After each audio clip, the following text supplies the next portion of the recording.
muwogo gola babagunaliza wano ku piso nga n'abagunaza ba A+ ndoza bagenze kino tebakirabangako kachanga bakola ko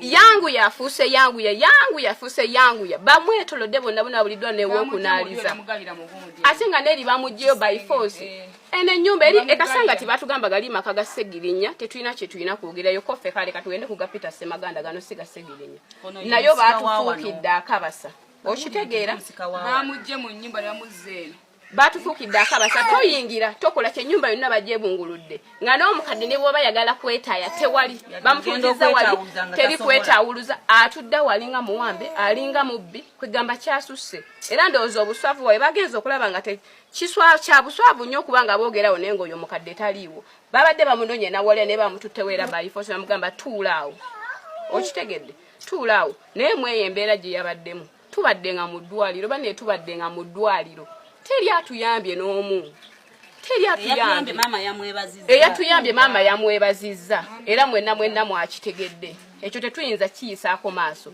yatuyambye era byonna mwami Mpuuga ffe otuyambye tebiriko mwalidde naye n'ekituufu kirina okwogerwako yatuyambidde ddala twebaza bo twabebazizza yes bawo bubaka waffe ekaadi tukyebaliza era bamuleze tubebaza nena bano nabo bakoze eki n'omwami ono naye akoze eki atuyambye kuba ffe kuba wonna mukomera yali leader wa opposition yabadde nga atambuza mama yamuyambye yamulwanira wonna omwana oyo kuba mukomera nga gwaddukirako bambi byonna yabadde amuyambye kati kibadde kyabulyaza amaanya nti faato obutamwebaza ng'olw'ebyobufuzi ebiriwo mu ggwanga nedda kifaite tetuyinza kibuusa maaso okitegedde ate tulina mu constituency ye era wadde bagamba kubanga kati ife batuzaale eno Masaka Kaddugala ye wakalungu ye wa Mukungwe yes ife yatutwala Nyendo Mukungwe okitegedde ne bannakawempe North njagala mbabuulire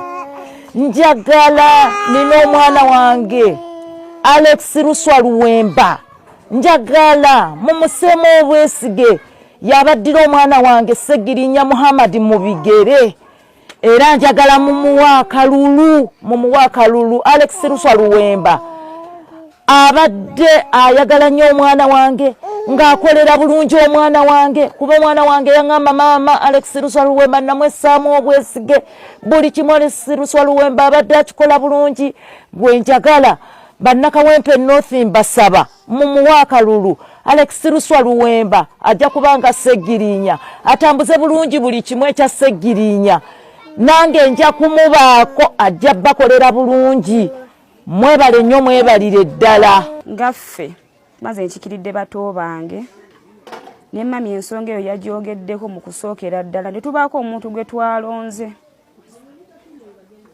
ye Alex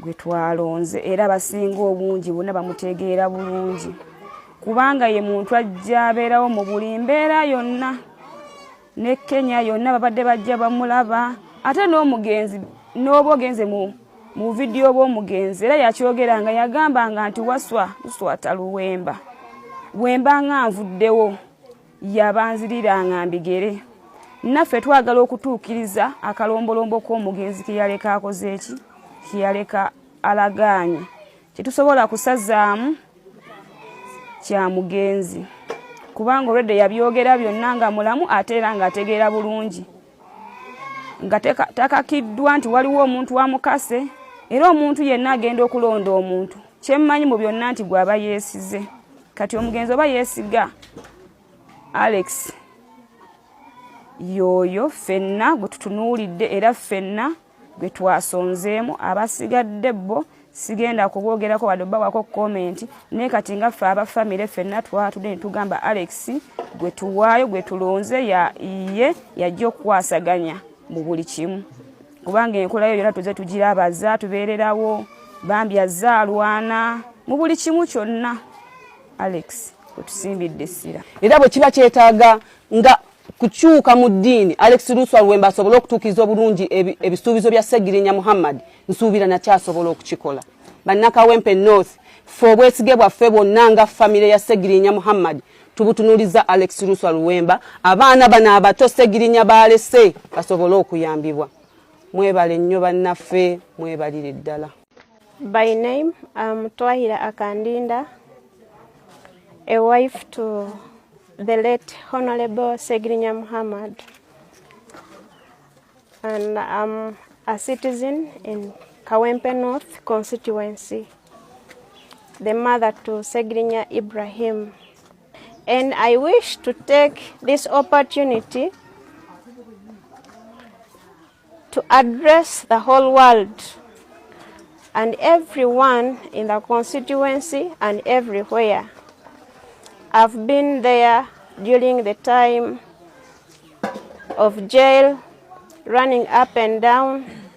So I wish to take this opportunity to address to you that he left a big role for me to handle, especially on the side of politics.